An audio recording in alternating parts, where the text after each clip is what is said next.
caught the cameraman out. Wow, these lights are super bright. So it is technically the afternoon. Good afternoon, everybody. I'm Bronwyn Thornton. I'm the Chief Executive Officer of the Walk 21 Foundation, and I'm really delighted to be talking about active mobility and public transport in the context of this fourth Global Ministerial on Road Safety. We've got a really super interesting session. We're going to start with an update from the PATH Alliance. The Partnership for Active Travel and Health is a group that we have been coordinating to bring the value and benefits of active travel to the global agenda in a more cohesive, comprehensive and powerful way. So to open the session this morning, I'm delighted to welcome Jim Walker to the stage, who's the founder of the Walk 21 Foundation and leading the work with the PATH Alliance to promote active mobility. Thank you, Jim.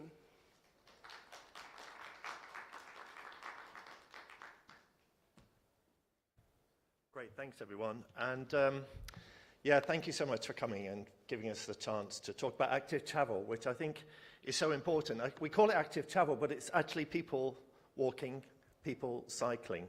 And in an event like this, it's so important that we actually embed people into the conversation. Oh, reassuring. The Partnership for Active Travel and Health has been working since COVID times.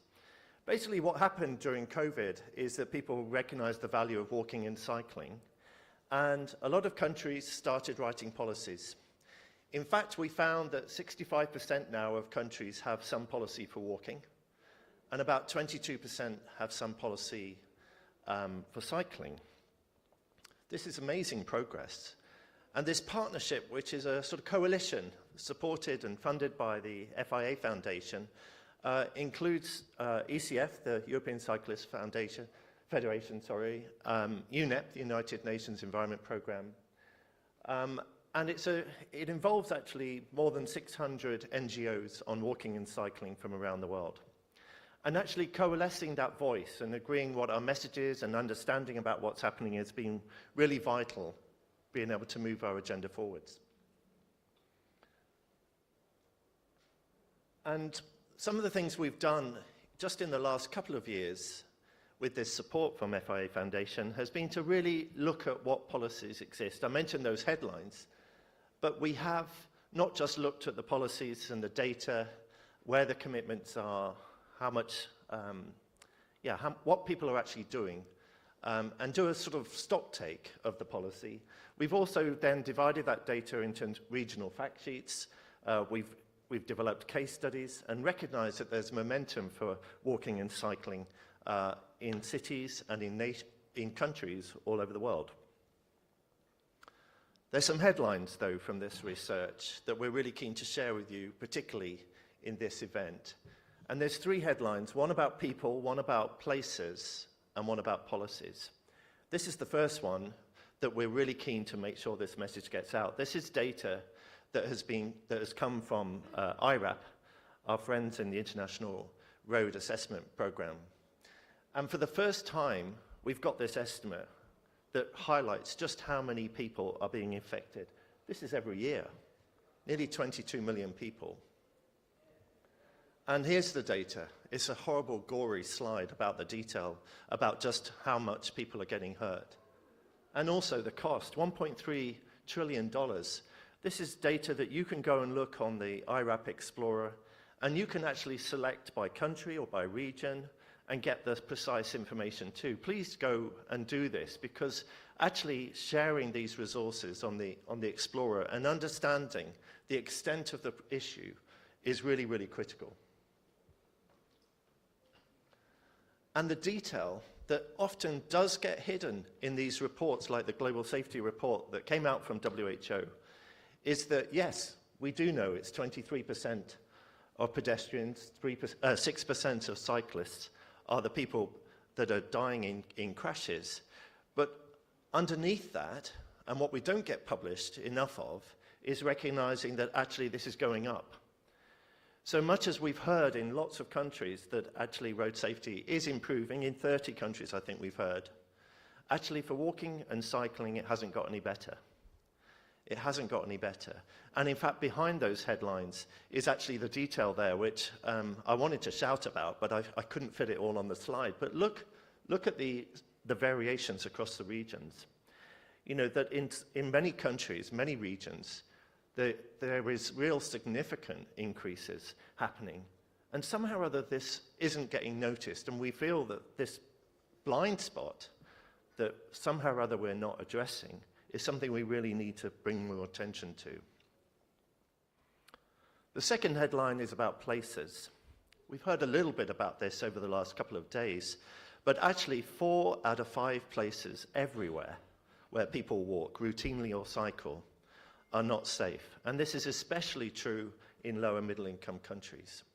4 out of 5 places. Again, IRAP data.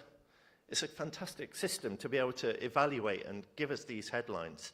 But 4 out of 5 not even reaching that 3-star minimum. And look at the data here. We can see this, and I really wanted to share the information about vehicles alongside how these streets are being designed or not designed sufficiently for cyclists and pedestrians. Because what you'll see here, if red, I've used the traffic light system, red's bad, yellow's not great, green is what we're after, then you'll see that we're basically designing our places for vehicles. We're not designing them for people. And we've heard this time and time again across this event, but the percentages are really quite easy to understand, quite easy to invest in, but we aren't. And so this headline is actually that, yeah, the 20%, 0.2% have cycle lanes. You know, it's pathetic, actually. It's really significantly undervalued. And yet, it's the primary mode. Every trip involves a walk. And in lots of countries, particularly the countries where people are walking most, we have the least amount of facilities, the least amount of investment, the least amount of policy. And these are the things that we're very keen to highlight and hopefully address in meetings, important meetings like this. And let's acknowledge speed as well. I know we're going to have a panel discussion in a minute, but we know that if you really want to do something quick and immediate, actually, and have an immediate impact, it would be about reducing speed, particularly in the places where we've got lots of people walking and cycling. I mean, that's not rocket science. It seems such an easy thing to do, but somehow or other, you know, there are many countries where we've been looking at who's made commitments to reducing speed, and we just don't find it in the policies. We don't make that connection between speed and where people are. And let's then finish with this sense of what's going on about the policies, because, again, sadly, although many policies are clearly saying that they want more people to walk and cycle, only 15% of national policies that we found in 2023 are actually committing to wanting to make walking and cycling safer. Only 15%. And it does vary by region. This is the WHO regions. We thought it was helpful to break it down into those. And you see that there are variations. Again, lower middle income countries tend to have less commitments to this, less infrastructure, less policies. And they've flown off the page, but I wanted to credit the people. There are 30 countries who are doing the right thing. And what's interesting is that they're spread all over the world. These 30 countries are thinking about making those commitments safer, but not enough. And even when it's in the policy, of course, that's not the end goal. Come back to the data about numbers of people who are being killed or injured. You know, that is significant, absolutely. But it's more than that. And what we've recognized in finding this policy gap all over is that we've actually worked very closely by looking at the global physical activity action plan, the global road safety plan, gender inclusion policies, the new urban agenda, there are actually many documents out there that are telling people exactly what to do to make things better for walking and cycling. We've looked at all of them. We found over 150 actions that governments are being told to make for walking and cycling. We found more than 69 indicators. It's no wonder it's confusing. But actually, when we push them together and we see the commonalities, we could see a template emerging. And you see how safety and security runs through the vision, the goals, the objectives, the measures, and the outcomes. You know, this is a logical framework, and we think that actually giving people a template, something that they can use on a plate like this, will be really helpful to actually make things better. There's no point in just pointing fingers at people and saying you're not doing enough if we can't also support this. And much as I've highlighted the word safe, of course, in the other areas like comfort, you'll see the IRAP data, accessibility, inclusion, satisfaction. And what's really great is that things are changing now really very rapidly. At least in 2 regions of the world, in the Pan-European region, which is 56 countries, coordinated by UNECE and WHO, and in the Pan-African region, which is being led by UNEP, UN Habitat, and WHO, another 54 countries, so there's 110.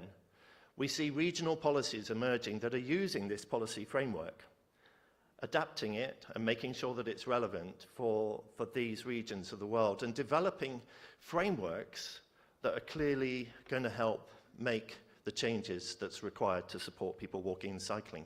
And we think rather than going one country at a time, maybe these regional frameworks are the way forwards to really make this change. And one of the areas we've seen a lot of attention and, again, quick wins is this relationship with public transport. 98% of people who access public transport are on foot, 100% who get off it are on foot. And the walkability of the catchments of public transport are, again, a quick win. And we've proven with studies in countries all around the world, if you can improve that catchment quality, we are getting people to actually make choices where they can have an affordable choice to actually decide to walk and use public transport. And this whole safe system that we're talking about is delivered in a practical way. You see this app that we've just been working on and developing is something where we've been inviting residents and passengers to share with us what are their actual experiences and tell us where don't they feel safe, the red clusters. Where is it good, the green? And then let's go and look at that and interpret it. Maybe we shouldn't be just waiting for people to die and looking at these hotspots where we've got crashes happening. But what about asking people in advance, before, about where they don't feel safe? Where are these places? And there's projects happening across Africa, actually, in the TransSafe project, but in many regions, particularly supported by the European Commission, which we're very happy about. But this app is about to be translated. It will be in 11 languages by the end of this month. And we would really invite communities to think about talking to people before they get hurt, find out where is the risk, and think about how we could change things. And so we're launching today this report. There's some postcards here. I hope that you'll look at these headlines. But the detail that's behind this, many of the things that I've been shared with you are in this document, and I hope that you'll look at it because, as I say, it's the first time we're really trying to embed people into the conversation around road safety and making sure that this invisibility, this global blind spot, gets eliminated because of proper evidence about the opportunity of things that we could do now to make things better. Thanks very much for your time.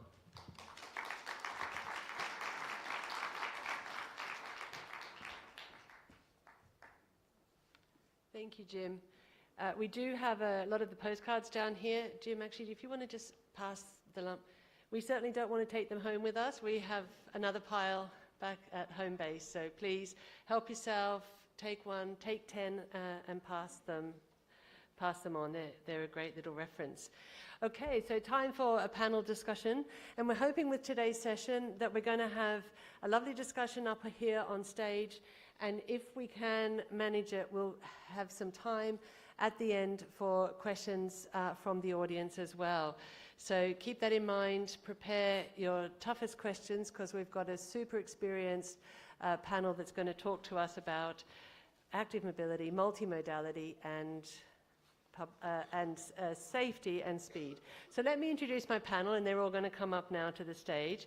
Firstly, we have Gerte Hegeman, who is the head of road safety at the Ministry of Infrastructure and Water from the Netherlands. And everyone knows the Netherlands is famous for its cycling, but they're doing a lot of work for walking now as well.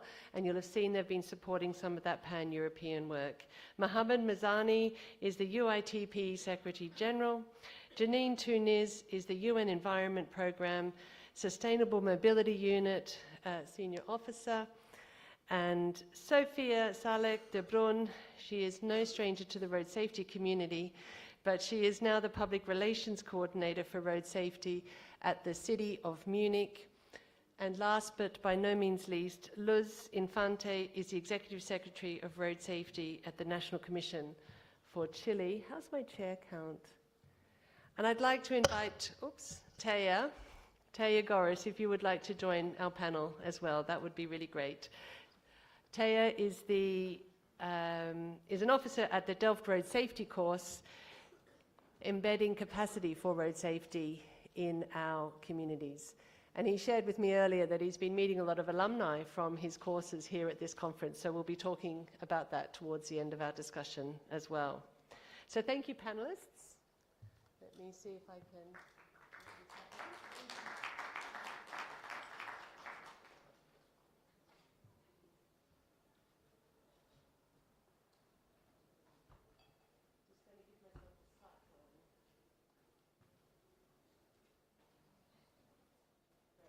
Okay. Well, thank you all for coming in. I know people continue to come in, and I appreciate that you're here with us this afternoon. Gerte, I'd like to really start with you. As a representative of a national government for the ministry,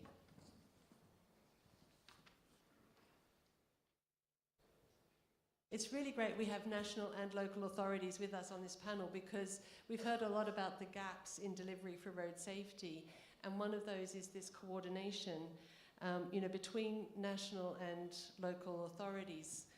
So what are the practical actions that governments can take around the agenda of adopting a multimodal transport system, especially in urban areas? We're realistic about the areas of impact, so that we can assure that the development around multimodal public transport, active mobility, that these actions align with road safety, and, as we've heard throughout this meeting, the importance of aligning with climate goals and sustainability agenda as well. Thanks, Gerte. Well, thanks a lot. Thank you for the invitation. I'm very happy to be here today. And, well, I see quite some audience, so that's nice too. Thank you all for being here. Maybe first of all to share some information about the Netherlands. Well, you probably all know we are quite a small country. We are, I think, 11 times as small as Morocco, so you have a few. There are 18 million people in the Netherlands, and we have 23 million bikes. So that's more than one bike per person. And we also have over 15,000 kilometers of cycle path. So not normal roads, just especially for bikes. And that's quite a lot. And also 1/3 of all trips are done by bike. So just to make clear, that's, and of course that's not done overnight. That's because of policy of years and years. And actually we also moving on to make the combination with public transport. There are more and more bikes available at train stations. There are over 300 public transport locations, so not only train, also metro, where you can rent a bike, and you can actually rent it with your train card. So it's very easy to rent. And over 40% of public transport trips, the last mile is made by bike. So we really make this combination. And then come to your question, what can the government do? And I think we have to put effort on 3 areas. That's the hardware, the software, and the orgware. And of course, you all know hardware is infrastructure, but also parking. For bicycles, parking is very important to have a safe and good place to park your bike. And the infrastructure, of course. And not only along the tracks, but also on junctions, because especially on junctions or intersections, that's our most challenging towards safety. And then for software, of course, that's the behavior. On a bike, it's a lot more easier to ignore a red light, so it's quite a challenge to let people on a bike behave properly. And the orgware is, of course, the governments. You need the governments to support. I was quite happy with all the countries Jim Walker mentioned, but we need a lot more. That the government supports the walking and cycling. And we have got Tour de Force.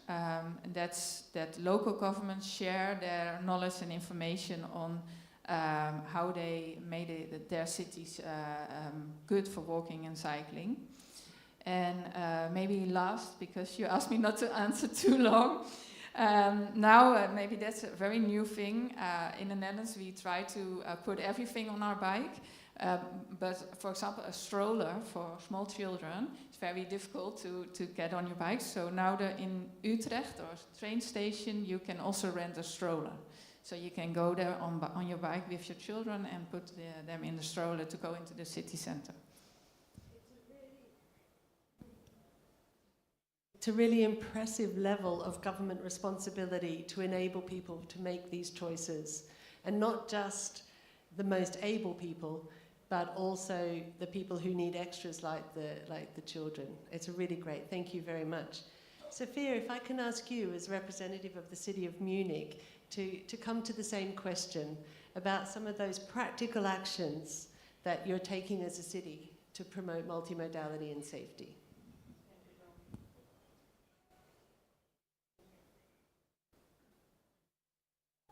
Hello. Yeah, now. Thank you, Bronwyn. Also a pleasure to be here and share this space with so many advocates for road safety. Thank you for your job. And yes, so first of all, I think that road safety has to be the foundation for any strategy to promote sustainable and multimodal transport. In Munich, Vision Zero is at the core of our mobility strategy. And it's really driving towards this transition to mobility, but beyond zero. So that means transforming the mobility ecosystem to be safer, more sustainable, more livable, right? And I'm pretty aware that the circumstances in the different regions, they have their own conditions. There is no silver bullet, as we have heard several times, one size fits all. But nevertheless, I think there are some key elements and principles that will work everywhere. And that's why I would like to share how Munich is working. So first of all, I can say make the best use of space. So Munich is the most densely populated city in Germany, and as many other big cities, is attracting a lot of new residents because it's such a desirable place to live. And so this growth brings some challenges, especially for mobility, so that we have to rethink how people and goods get around. And Munich had been struggling for a long time with traffic jams, so we know that the car alone cannot handle this traffic. And that's why Munich wants to have future-proof transport systems that align with the goal of getting climate neutral by 2035, and make and use space efficiently, because that is our key indicator how our transport system is working. And the space is limited. We have to be smart how we use it, and that's we now focus to support transport system as walking, public transport, cycling, and car sharing also. You have to have a comprehensive, I would say, you have to envision mobility at a human scale. So we have learned that mobility is more than just moving as many cars as possible through a street and intersection, that streets are more than just routes, are spaces where people live and interact. And that's why we also have a people-centered approach. Then I would say you have to have a comprehensive plan with citizen participation. And we have a mobility strategy 2035 that is based on 16 sub-strategies, have all the topics beginning from pedestrian traffic, cycling traffic, digitalization, managing of public spaces, and at the core is road safety. But it's not enough to know what to do, you have to do how. So we have to improve our administrative processes to make them smarter. And that's why we broke down silos in Munich, and we brought the area of urban planning and road administration together under the mobility department. Yes, so that all the infrastructure and mobility topics work hand in hand.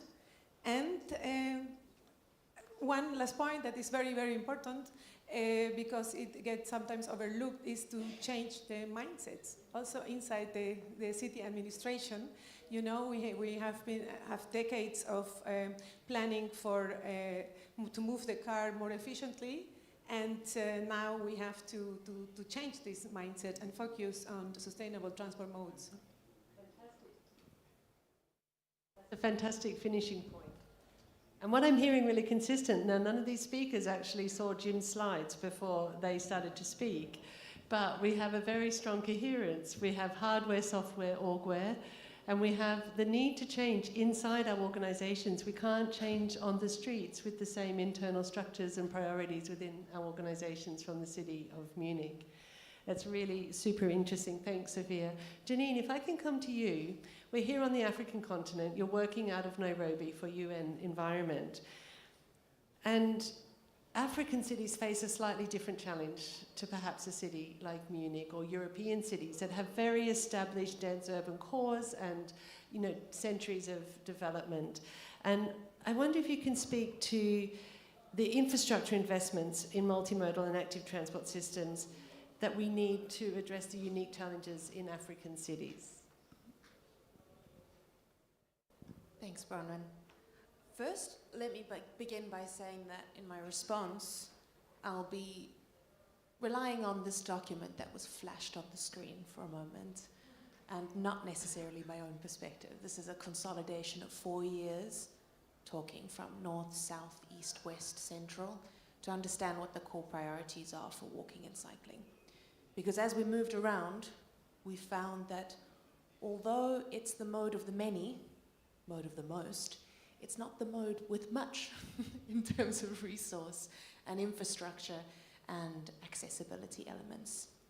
So the difference, quite significantly, is that in many African cities, the majority rely on walking and cycling for multiple reasons, and they are doing so for incredibly long periods of time.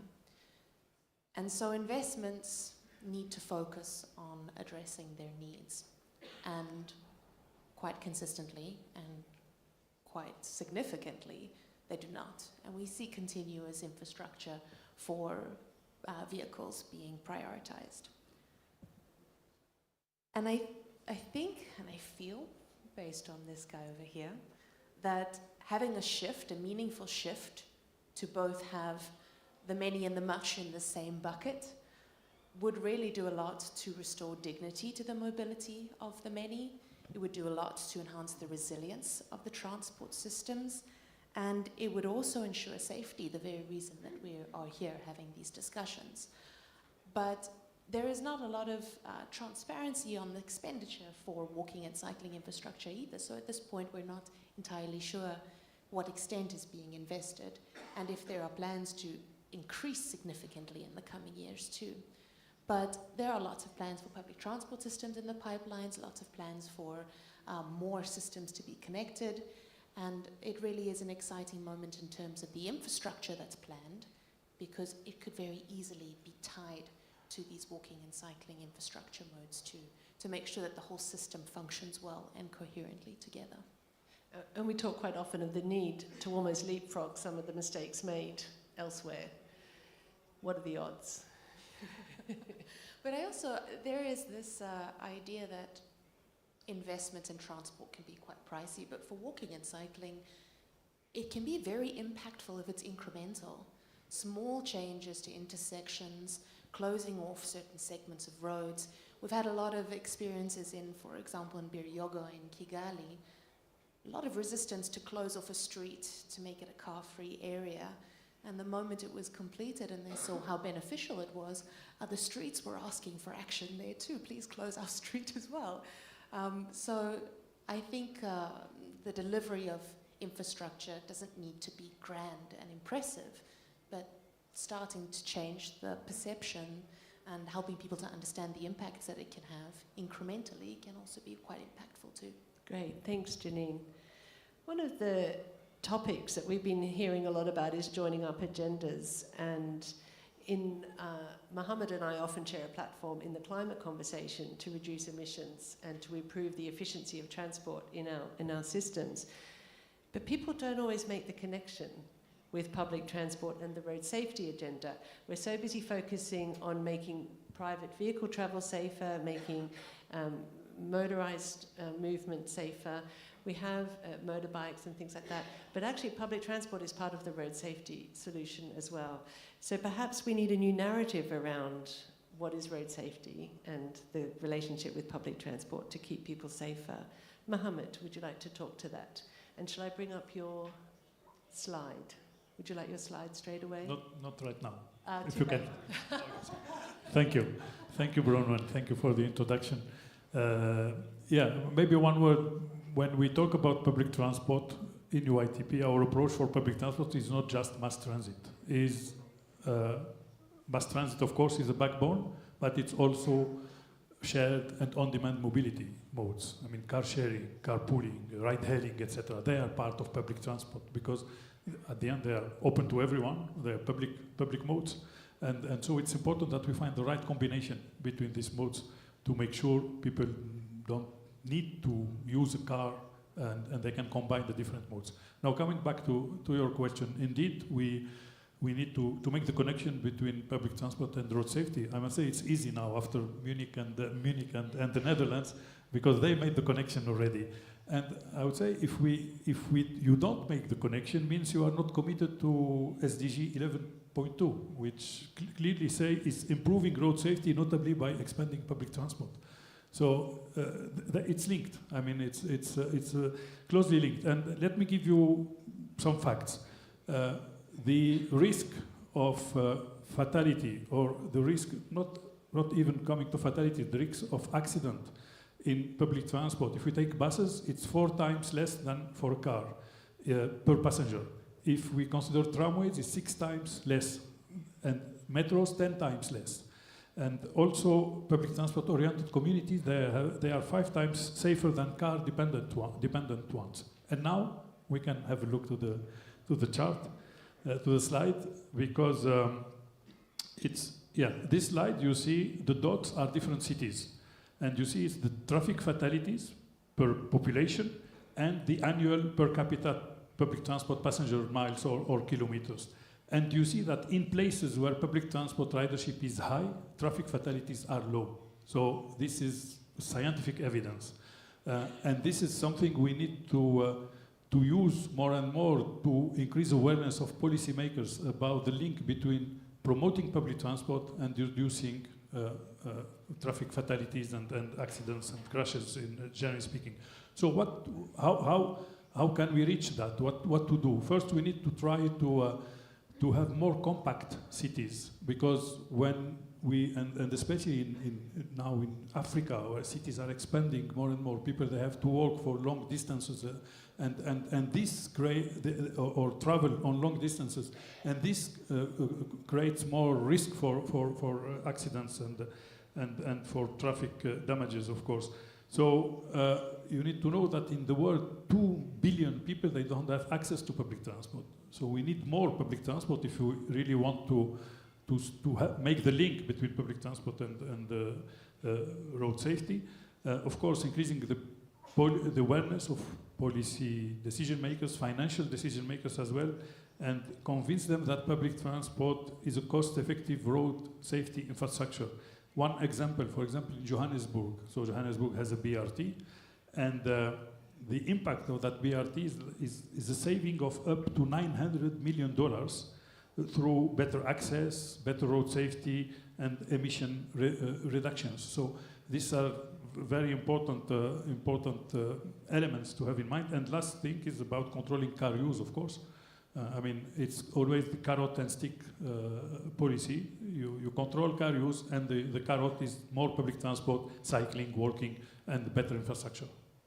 Yeah, I think this is a really good point, that we should think about safe journeys, not just road safety, but that the journey starts from the front door and finishes at the destination.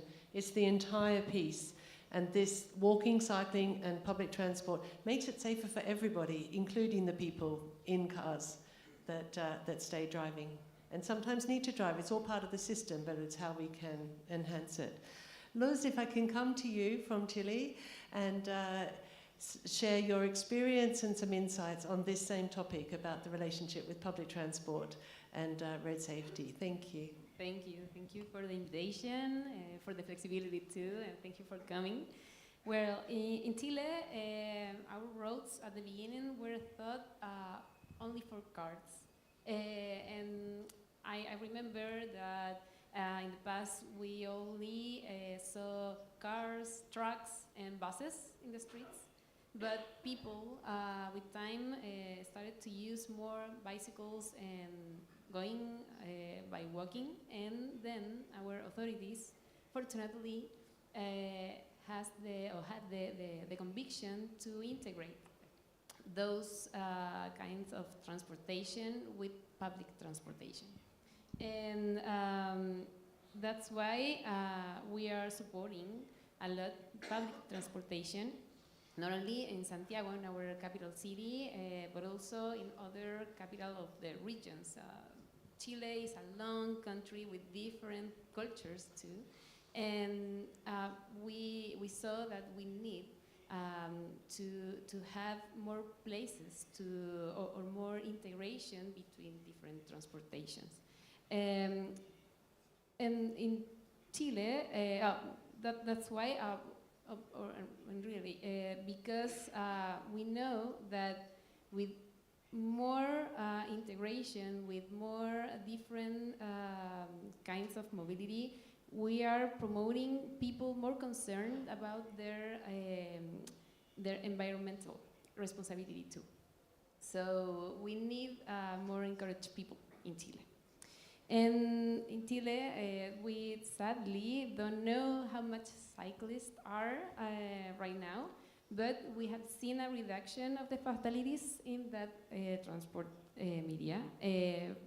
For example, in 2020, we have more than 100 people dead by cycling, but last year we have 49, just 49.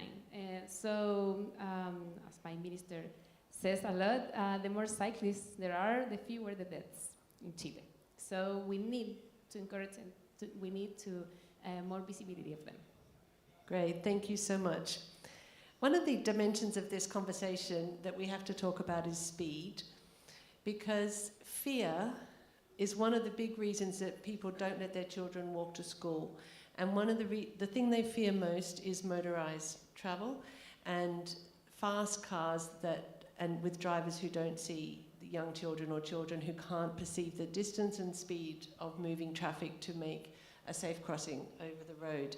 So we want faster action from governments to slow down our urban speed environments. And we've seen it in the results from Wales that introduced a blanket 20-mile-per-hour zones in their neighbourhoods. They are seeing measurable reductions in road fatalities in Wales. Despite the political noise that is generated in protest around it, that's generated by people outside Wales, inside Wales, the people are benefiting from lower speeds across their neighbourhoods. But it's not easy. Like I said, there's a lot of political noise hanging around here.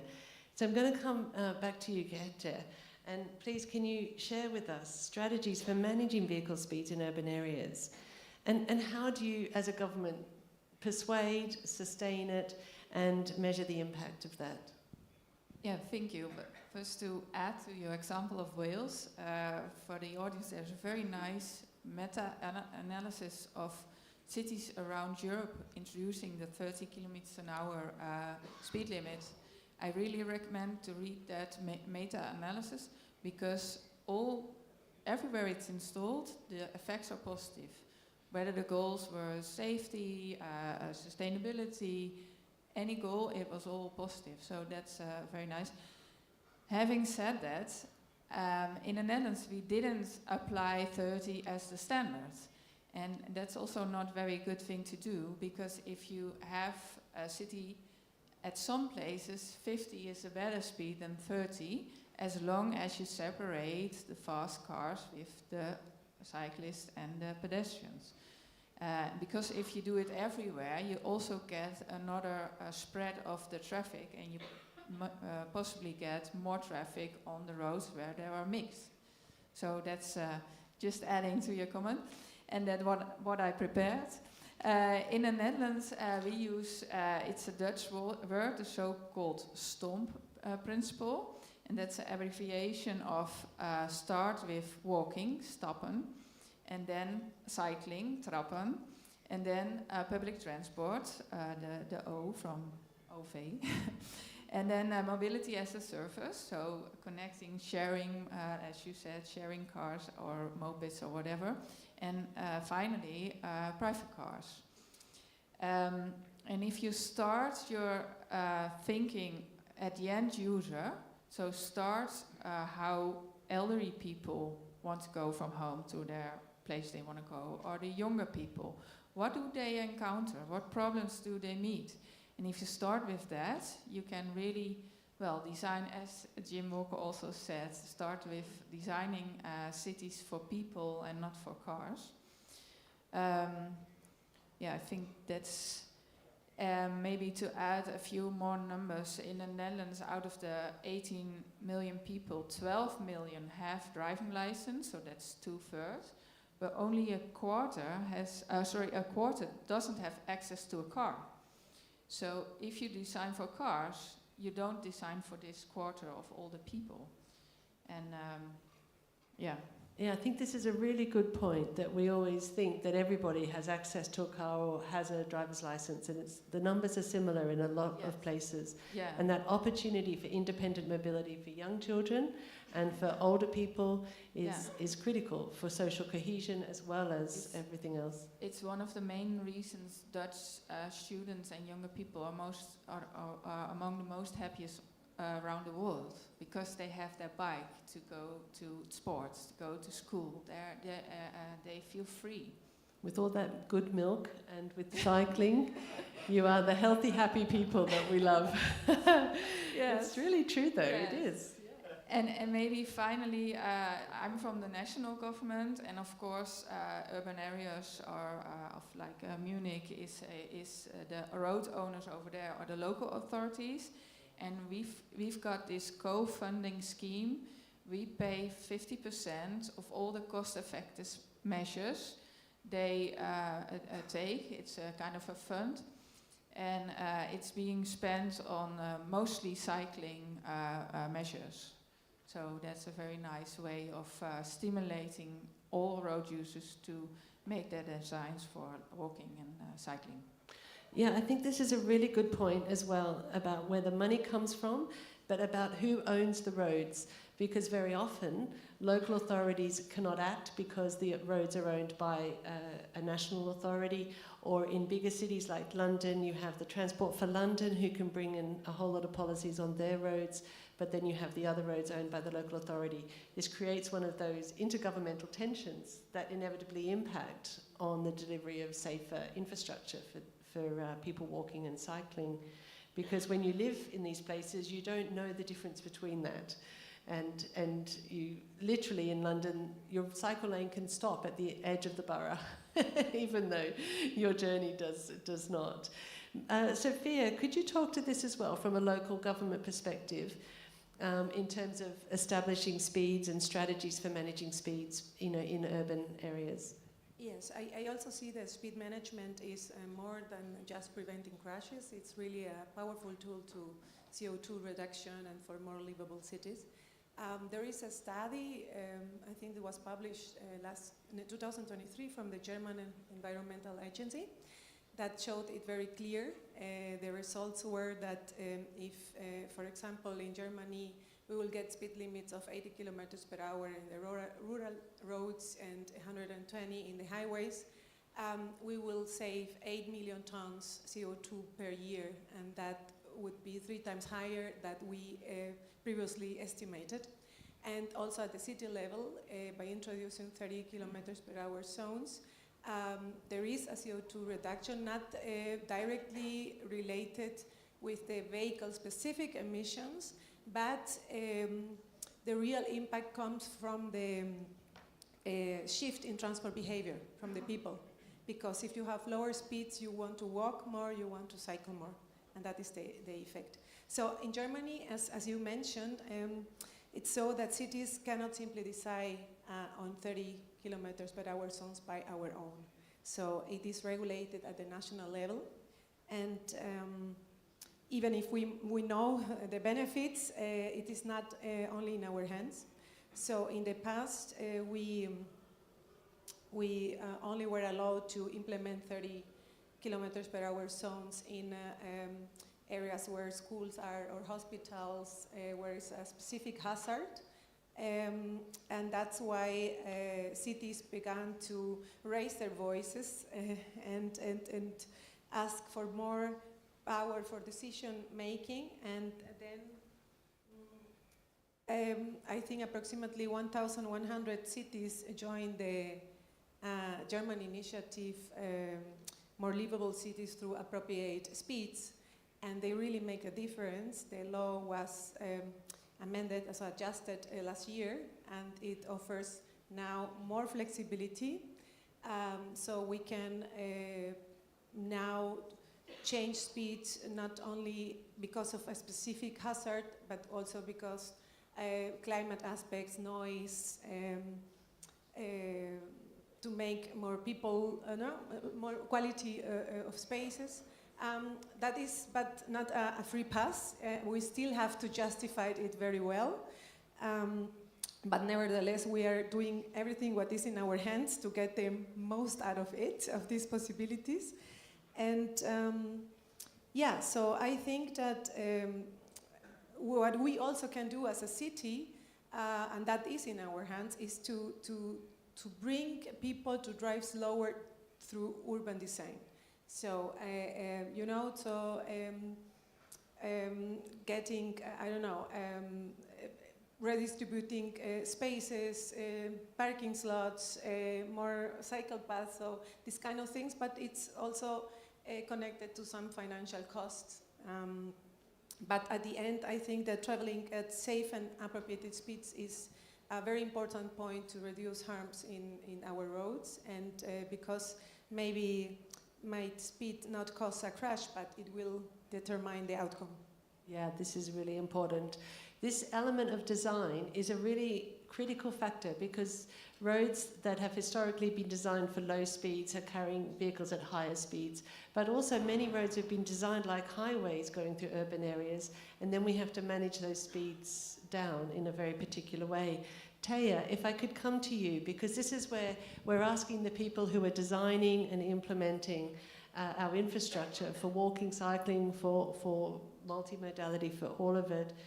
the importance of the capacity building. We've heard a lot about, and in fact, our good friend Pedro talked yesterday, we can't just wait for political will, but as professionals we have a responsibility to stay up to date with what we need to do and what we need to deliver, that we deliver road safety from the beginning.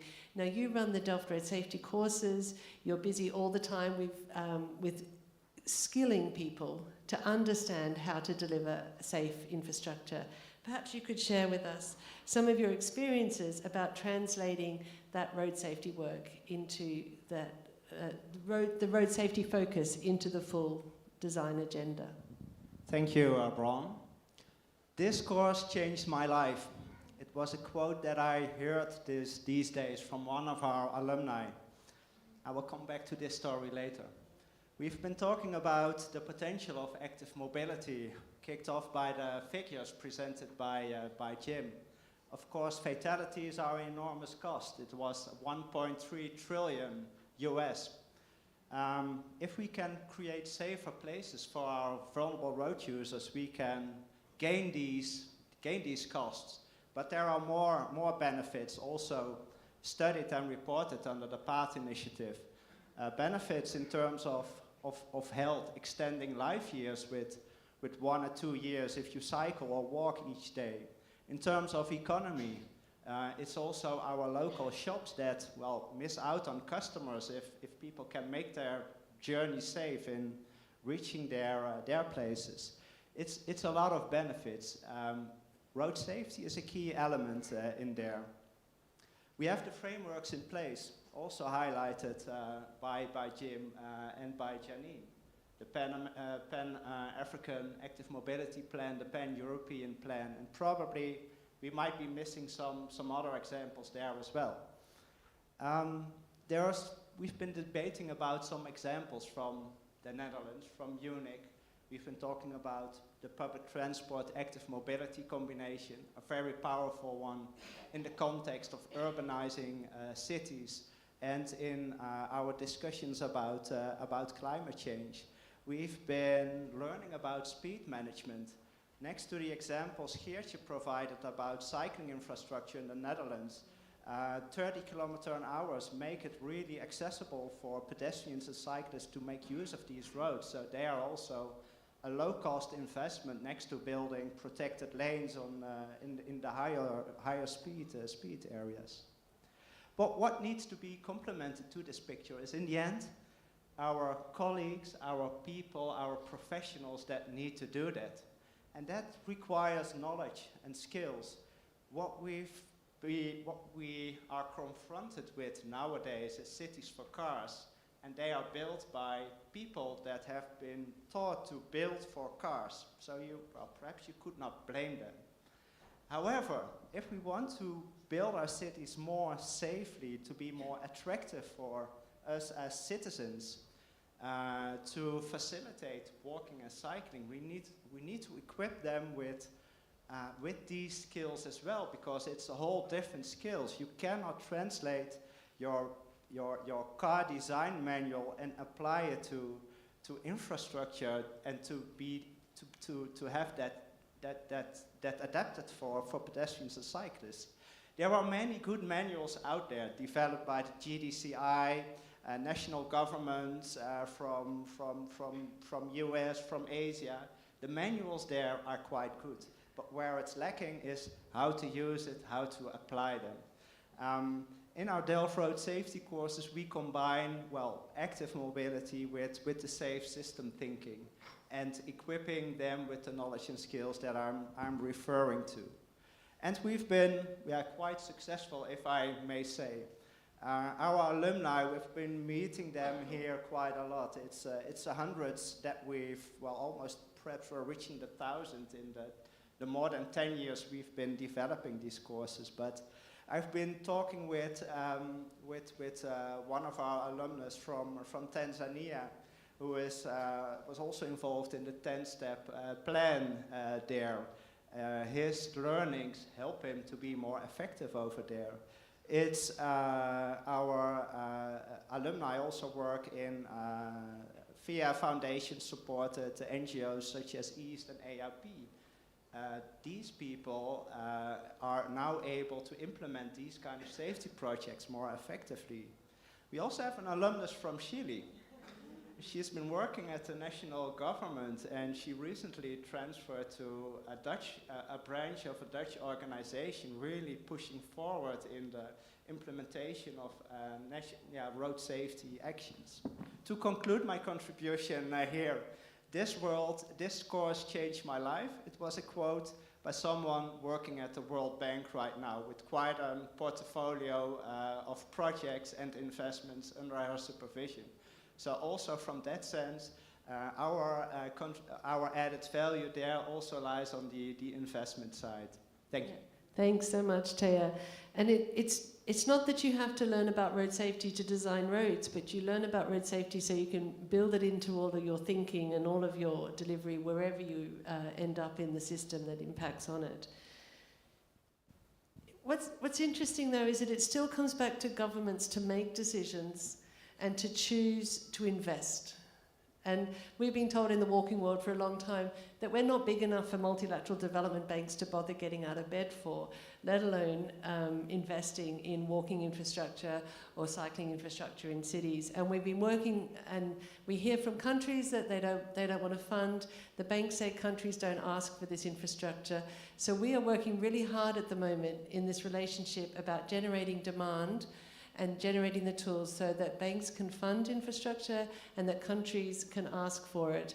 But in that relationship comes this relationship, again, coming back to national and local governments and inspiring them and enabling them to make those choices and to see those opportunities.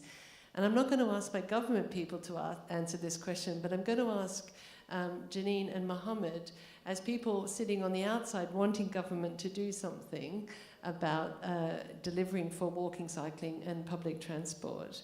What role do they play in coordinating these priorities? And how do you as organisations impact on that ambition? We've heard from Janine already about the PPAM, so we'll come to you second, Janine, but perhaps Mohammed initially, as UITP, as the global advocate for public transport investment.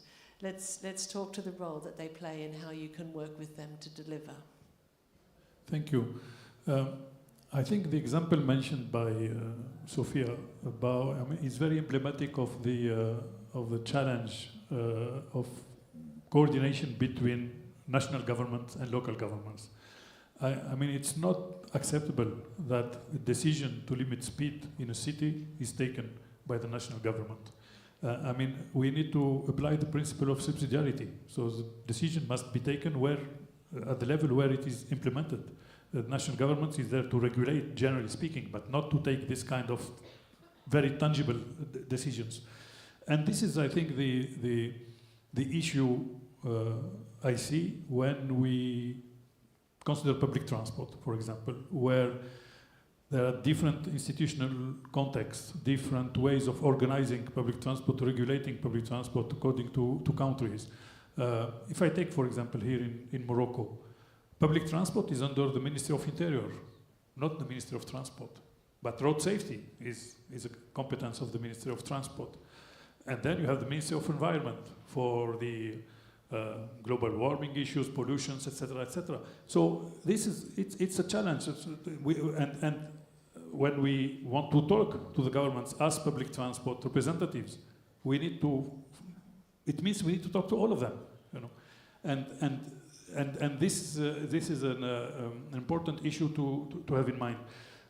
What it is important also is to have a stable long-term funding for public transport, for mobility in general. And here I would like to mention Morocco again, because they have a dedicated fund for public transport.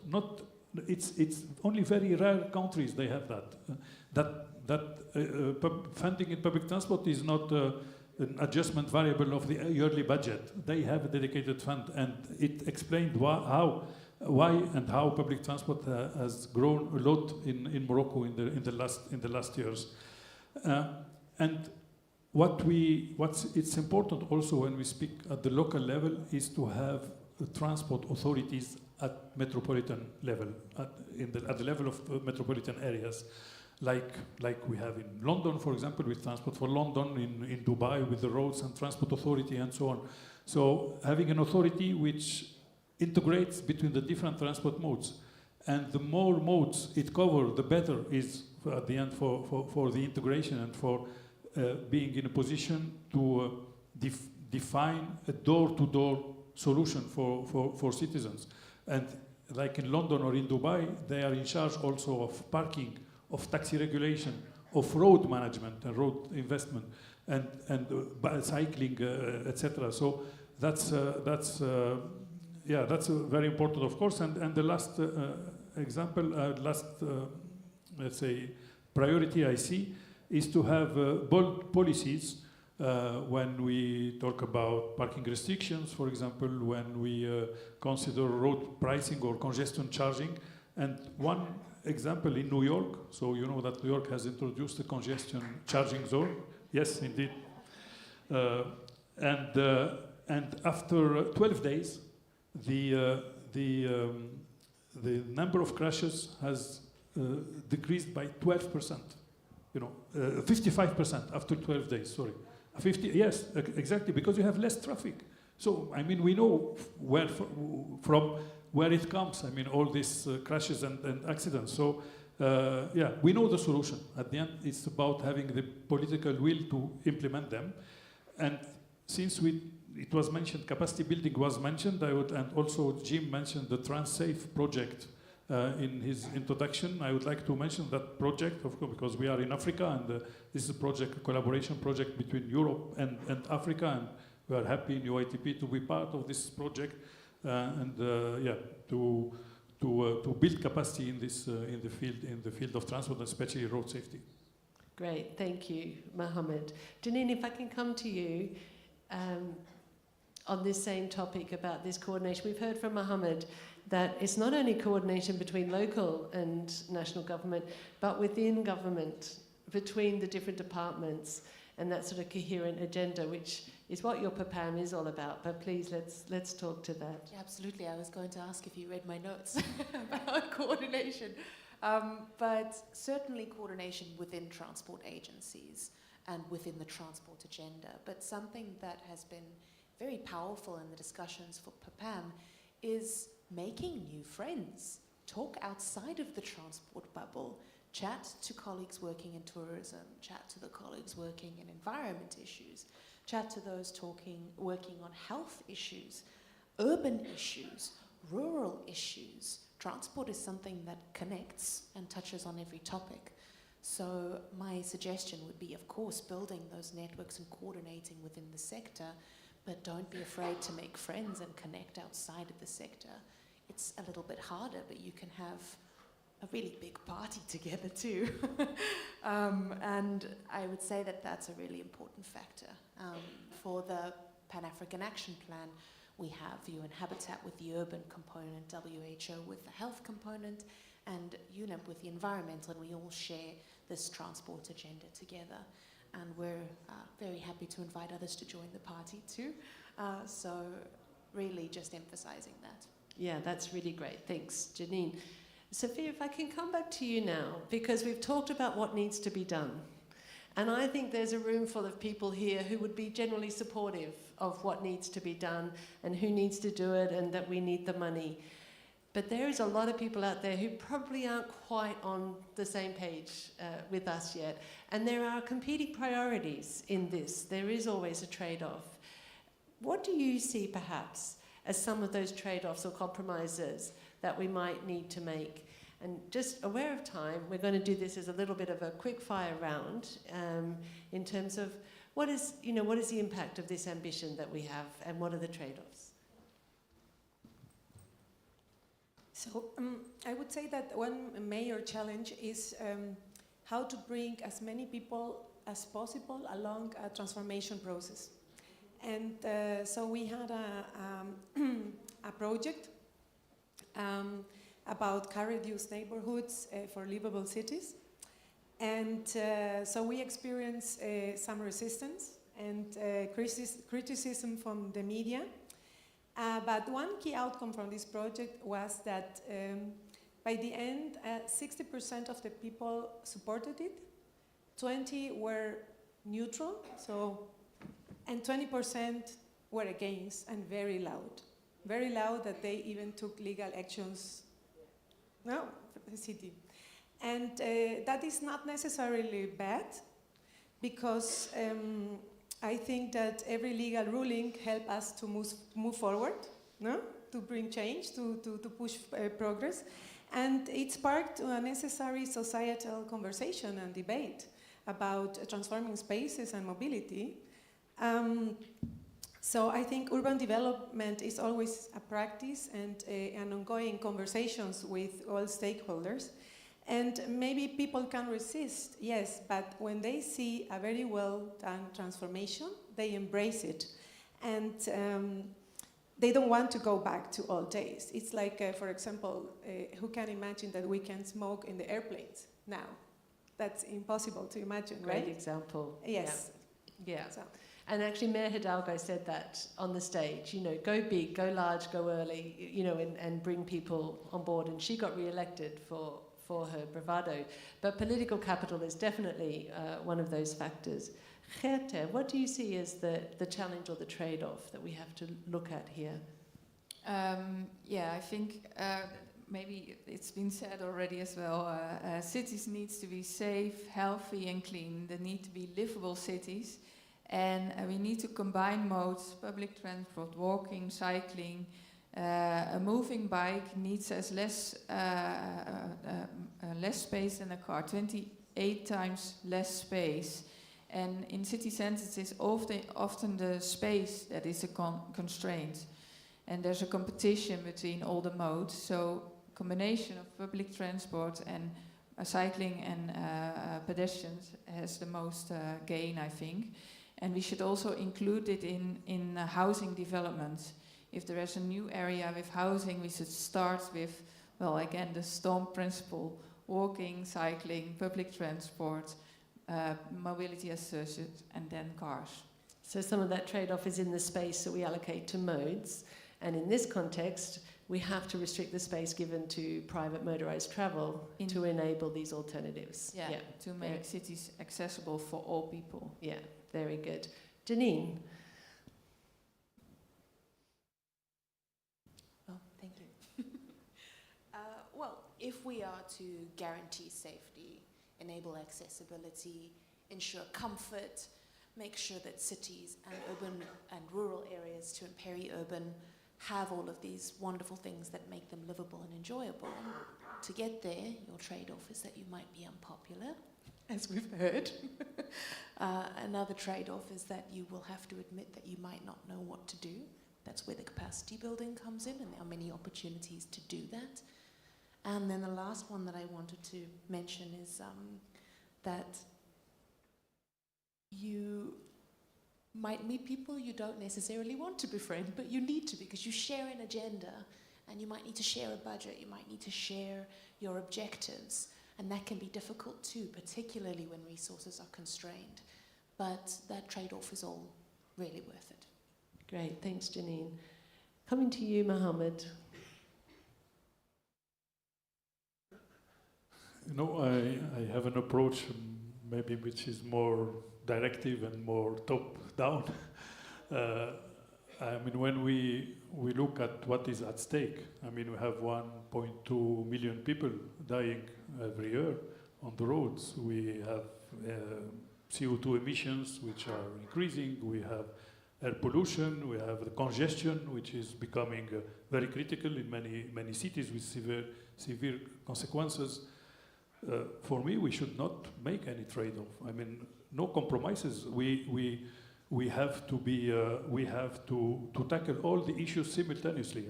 Those who have to make a compromise are the car users. Why I'm saying this? Because we have the solution. We know how to solve the situation. We know that by combining walking, cycling, public transport, car, and shared mobility, we can have cities which are better placed to live in, and safe cities. When you invest $1 or €1 in public transport, you generate $4 or €4 in the local economy. Public transport is often the first employer in the city, and it provides access to jobs, of course, and not to mention the impact on health, on road safety, etc., etc. So yeah, we need to be very strict on that. And I would like to mention one example, if you allow me. It's Mexico City.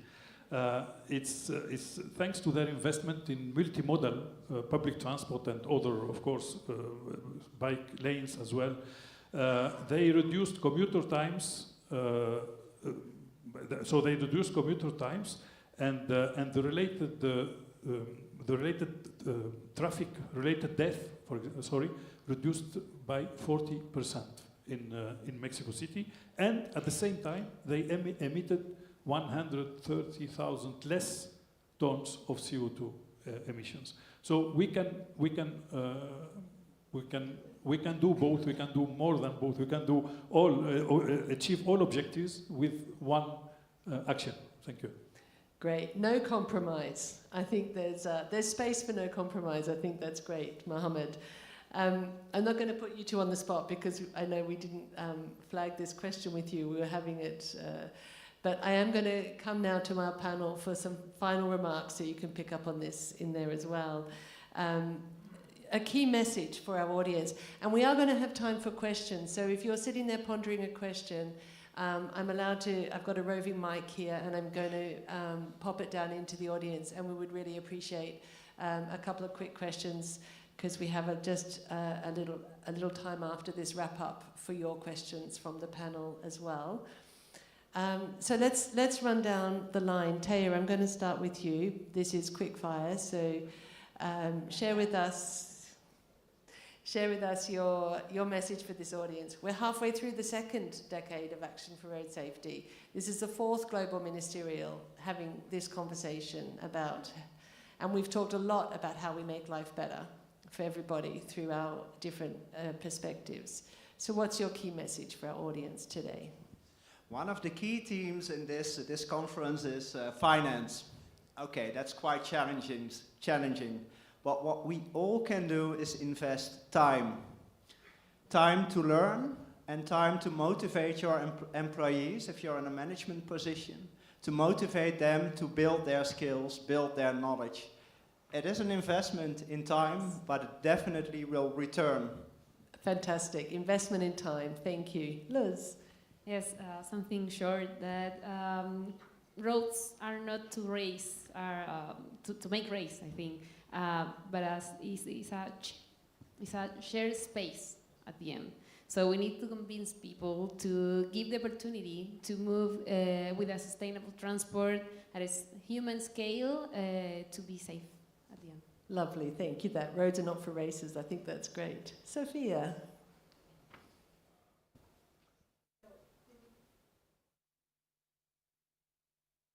I would say my key message is don't wait for perfect conditions. Take action with the tools and the possibilities that you have. I remember once a very wise person told me in one of the most difficult times in my life, said, Sophia, by taking action, you're planting a seed. We don't know how long it will take for this plant to grow or flower. It maybe will be a short period or a long period. The only thing that we know is that without a seed, a plant cannot exist. So every day and everywhere we're in the position to do the right things. And I think that when a person does the right thing, he or she sheds a small wave of hope. And when those waves from millions of different energy centers intersect, then they create a force powerful enough to bring about the change that we want to see in the world. Thank you. I love that. Without a seed, a plant cannot exist. It's very nice. Janine? When we are compiling the argument for investing in road safety, we tend to do a dance. It meets this SDG goal and this one here, and we put them all together and we present the argument. And I think we often forget the most important guiding principle of these global goals that have been agreed, and that's leave no one behind. Whether it impacts billions of people or just one, that is enough. to do something about it. So, good luck. Okay, leave no one behind. Very nice. Mohammed. Thank you. I would say stop working in silos and stop working within the scope of your political mandate. I mean, it's to come back to what you said. I mean, start now and you will see the result in the future, but don't think that everything could be done during your I'm talking to the policymakers here, huh? Of course, not to you, Bruno. And put yourself in the shoes of people. People, they don't care which ministry is responsible for what and which authority is responsible for what. They want to see results. So put yourself in the shoes of people and just do it. Just do it. That sounds like a slogan. No, it's very good though. The silos one is a very real factor, and getting out of silos is critical. Greta, you get the last word on this. Yes. Over to you. Maybe I've got something to summarize almost all you said, and it was actually a big guy, Gandhi, who said this. He said, if you do something for me without me, it's against me. So just include the ones you are doing it for, and you will make the things people want. Wow. Panel, that's awesome. I feel quite overwhelmed by that. Yes, exactly. We always do a fair amount of preparation for these panels and share and discuss and things like that. But at the end of the day, what they say is new for me as much as it is for you. And I've been deeply inspired by what we've heard from you today. So thank you so much for that. I would like to offer the chance for any questions or comments or contributions for the audience.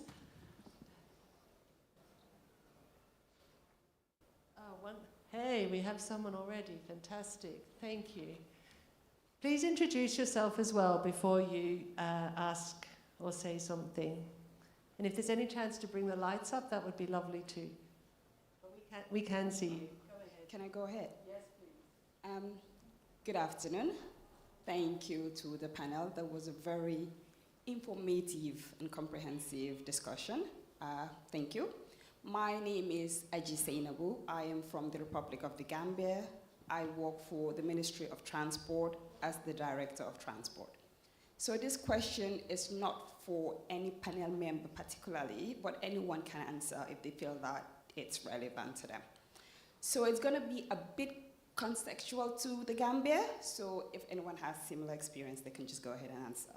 Considering the Gambia's current road safety challenges that we face, including inadequate pedestrian infrastructure, poor urban design. We have really bad urban design, limited cycling lanes, and high rates of road traffic incidents and accidents. What practical steps can be taken to redesign our urban streets to promote active mobility and multimodal transport? So just to be specific, based on your experience and the knowledge that you guys have gathered over the years, how can the Gambia effectively implement slower speed zones and ensure faster actions to enhance safety for pedestrians, cyclists, and other vulnerable road users in our urban environment? Thank you very much. Okay, so that's quite a big question. I'll let my panel contemplate it for a minute and see if there's another question that anybody might like to raise. There's a lady in red up here. Sure, we're just going to collect a couple of questions. I can see about 3 or 4, so we can come to that. Yes, please go ahead. Hello everyone, my name is Monica Bama. I'm a youth advocate for road safety and I'm from Nepal. So my question is open to the panel, and the question is, how can we make roads safer and more manageable in places like my country, where the streets are narrow but culturally rich and integral to the city's identity, without restoring to the large infrastructures like flyovers or wider roads and bigger lanes?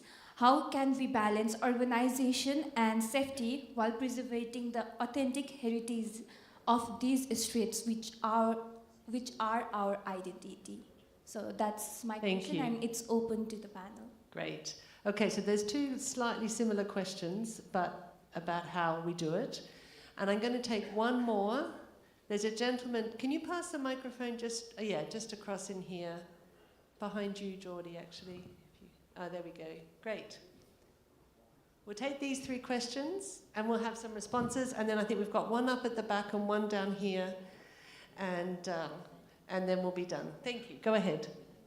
Thank you so much for your great panel. My name is Peyman Salomati. I'm a professor of social medicine at Tehran University of Medical Sciences. I think that one of the obstacles of this channel, and of course many other panels of this conference, this great conference, is about, you know, that we spoke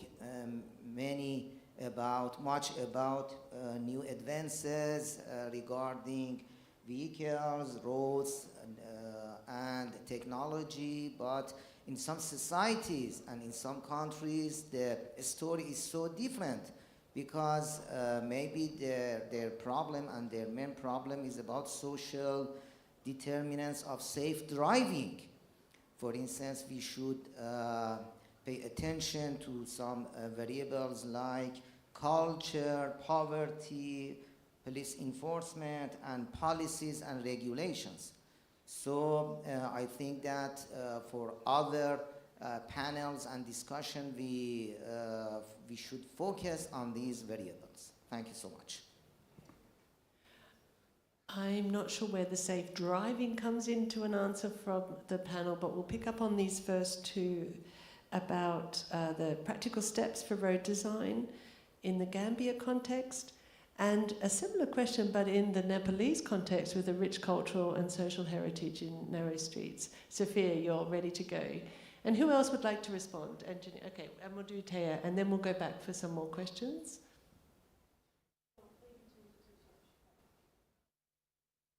Yes, came to my mind when you were asking where to begin, right? And I look at him and say capacity building, get informed, you know, because I'm originally from Bolivia, South America, and I got into this road safety path, unfortunately, due to a personal experience. I lost my 5-year-old son in a road crash, and my parents-in-law, and that happened in Bolivia. And that changed our lives 180 degrees. And I began to advocate for road safety. And the first things that I did with the support of the company where I was working before the city of Munich was a road safety workshop in Bolivia with all level of governments that happened for the first time there. And I was very surprised to see that it was not the case that the people didn't want to do something, they didn't know how. They didn't know how to begin. So they needed this guiding hand, and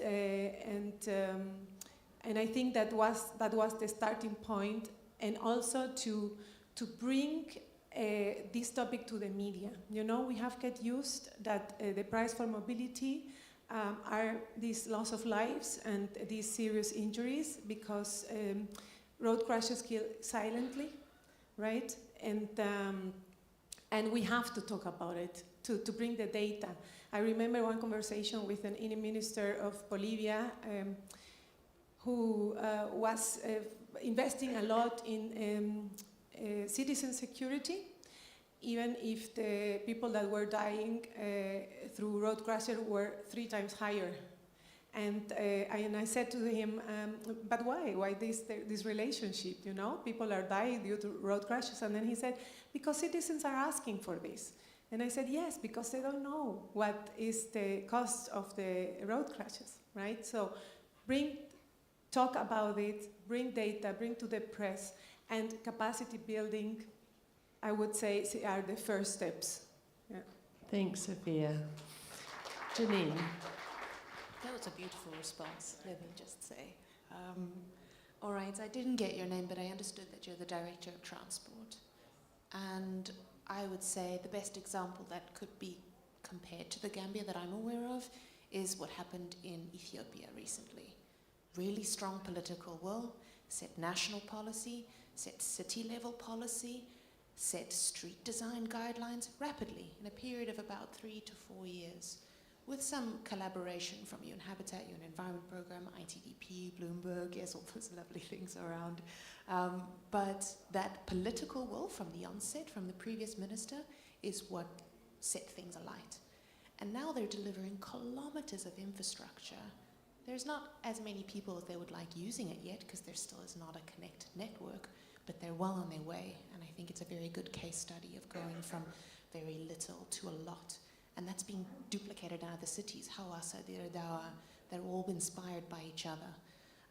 So we can chat more about that afterwards, but it's a good example to try and compare situations. And I have to admit, Monica, as you know, I've not been to Nepal, but I have learned a little bit about what the space means to you and what it means to the people there. And another good practice example you might want to be inspired by is what happened in Zanzibar recently. The local authorities worked together with some development partners to develop a master plan for cycling. They recognized that the streets are becoming chaotic. It's difficult to move around. Motorcycles, cars, the streets are too narrow. It's completely destroying how people experience the space and eliminating the reason why people go there in the first place. So they now have a master plan for cycling and working to implement it systematically. So 2 possible examples that could be learned from. I hope that's helpful. Thanks, Janine. Taya, to you.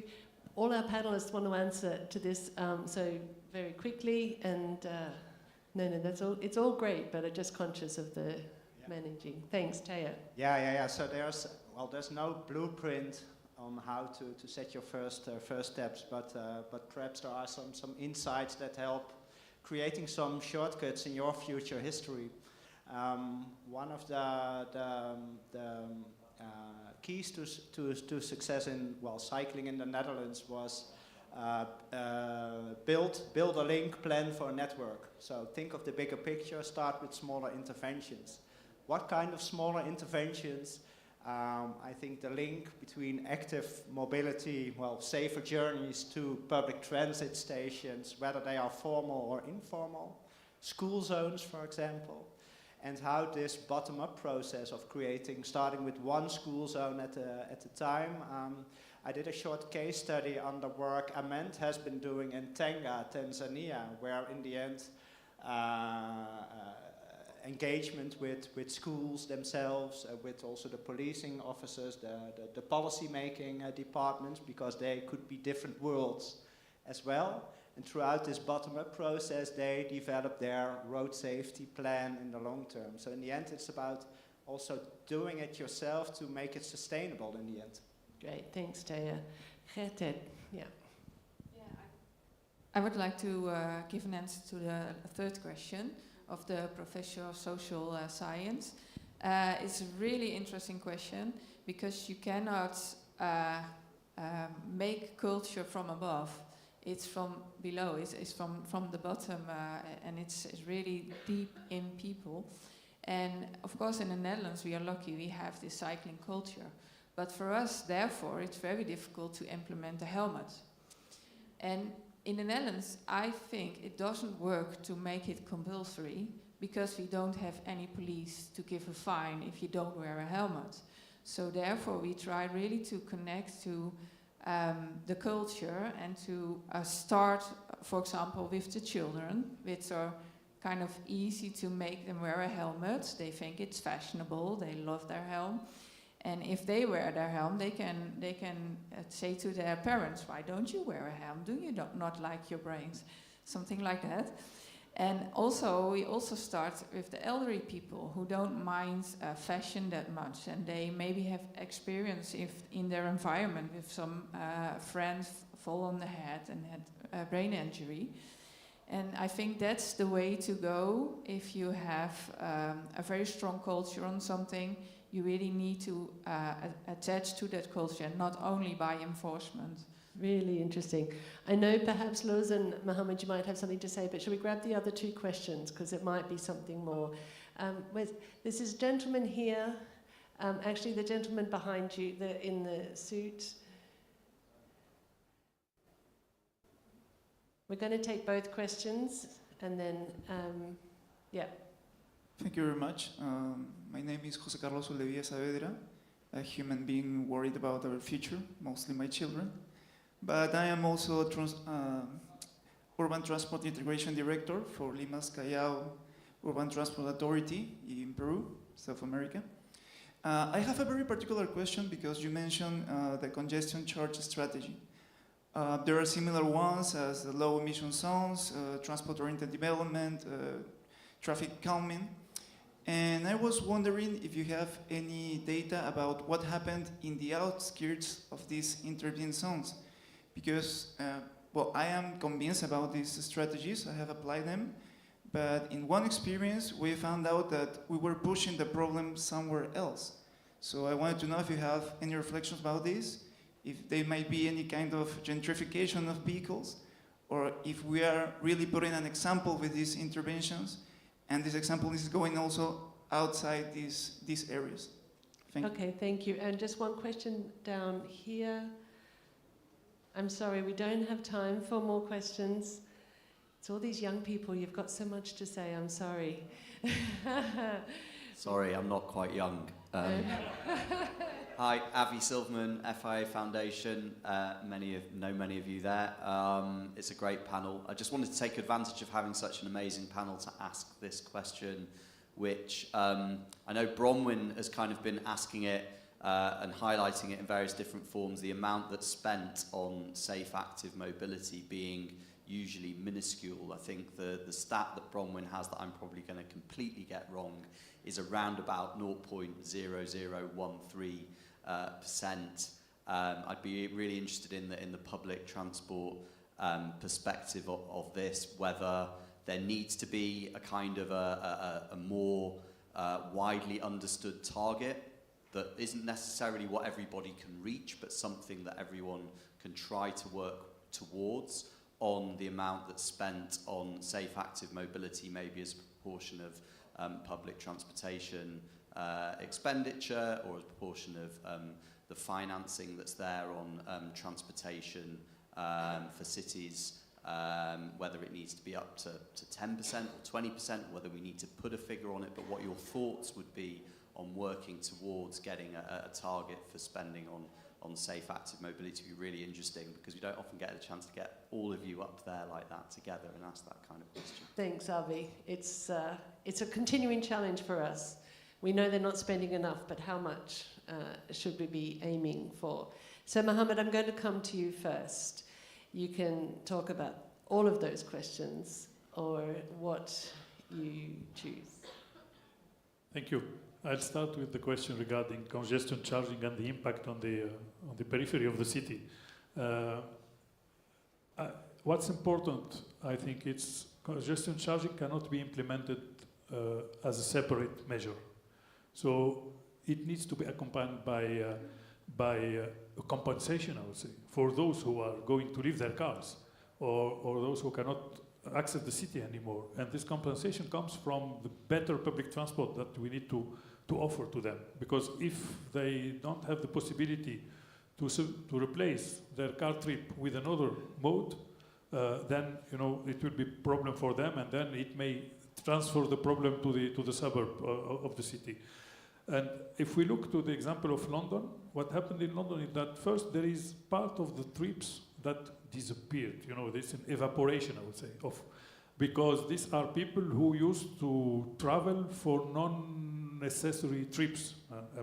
Things that they can do in their neighborhood, or they can do online or remotely, and then you have those people, of course, who will stop their car, or who will at the periphery of the city, and for those people, we need to make sure that they have a public transport access, that they have a park and ride facilities, that they will not pay more in using public transport if they park their car at the station, etc. So it's important to have accompanying measures. It's not road pricing implemented separately.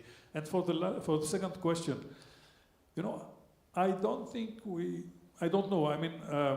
I'm not sure we should have a financial target. I think the target should be the modal split we want in our cities. And I would like to mention the example of Vienna. Vienna, they have very real targets. They want 1/3 public transport, one third cycling and walking, and 1/3 car traffic. You know, and they deploying, and this is a long-term objective. They already reached it because they started 15 years ago, and of course they will deploy the resources that are needed to reach this objective. So the cost or the investment or the finance aspect should come after we define what we want to achieve in terms of really nice. An impact target. Yeah. Sophia, I see you. I'm going to go to Luz first. If you want to pick up on one of those questions, we'll come back to you, but then we are going to have to wrap. Thank you so much for staying a little bit longer. I appreciate your commitment to the conversation, but I'm also aware that you've probably got rumbling tummies. So please. Yeah, something short again. Road safety obviously needs to integrate lots of solutions. We need to think as is complex at the end, because you can forget one of them. We have to look every kind of lines that support road safety. Obviously, we have to prioritize, obviously, but not to forget. That's why we think that we need to convince. It's the first step, as Sophia said before. We need to convince authorities, we need to convince people, society, and maybe climate change made us a favor in support the sustainable transport. And we have to take that opportunity and empower societies. For example, in Chile, we have empower societies organizations that help us a lot to integrate this kind of transportation and to integrate with the public transport. So it's something that you can take, obviously. Great. Sophia, you're going to talk to the money or the congestion? Well, I can answer with one point, maybe both, because it's also about modal shift. So I have some brand news from Munich, so how the mobility habits are shifting. So we had last week a major study about modal split from the Technical University of Dresden was published. For Munich, there were 40,000 participants. It's the biggest study in Germany. I don't know worldwide, but in Germany it's the biggest one. And the results, the survey showed that, and Rowan will be happy with this, that walking is now the #1 way people get around in Munich. It went up, in 2017 it was 24% share, now it's 33%. Yeah? Cycling also went up 3%. The use of car has dropped significantly.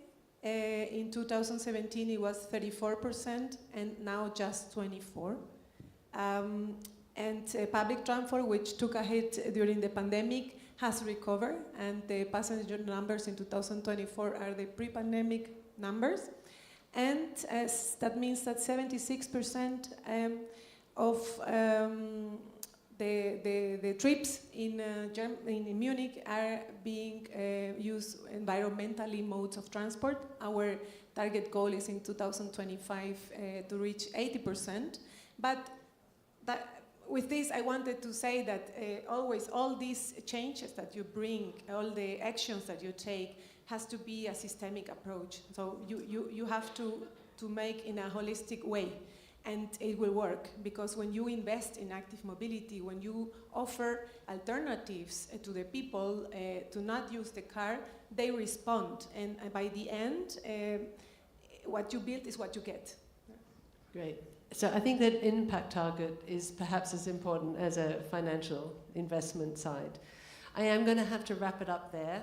I know, because I know some of the people in the audience, that we can talk about this forever, and I'm privileged enough to have a job where I do talk about this all the time and get to work with the great people like on the panel and in the audience to advance the agenda for walking, cycling and public transport to make our cities more livable and more safe and comfortable for everybody to live in. I want to thank you all for joining the panel today, for being interested in the subject, And I invite you to join the Alliance, the Partnership for Active Travel and Health. It doesn't require any more than signing on and participating, but in terms of this shared conversation that we had here, we continue that conversation through PATH with symposiums, with information and with opportunities to participate in the conversation. I thank you very much to the organisers. We appreciate it. Thank you to all my speakers, and have a great rest of the conference here in Morocco. Thank you.